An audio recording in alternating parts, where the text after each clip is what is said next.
معنى لا حول ولا قوة إلا بالله أي لا تحول من حال إلى حال. تحول بمعنى تحول، يعني لا أحد يملك أن يتحول من حال إلى حال، ولا أحد يقوى على ذلك إلا بالله عز وجل، يعني إلا بتقدير الله والاستعانة به. ولهذا نجد الإنسان يريد الشيء ثم يحاول أن يحصل عليه ولا يحصل، لأن الله لم يرد ذلك.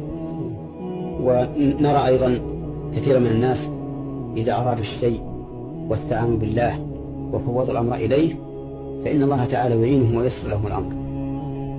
ومن ثم كان ينبغي للإنسان إذا أجاب المؤذن أن يقول عند قول المؤذن حي على الصلاة حي على الفلاح لا حول ولا قوة إلا بالله، يعني لا أستطيع أن أتحول من حال التي أنا عليها إلى الصلاة، ولا أقوى على ذلك إلا بالله عز وجل.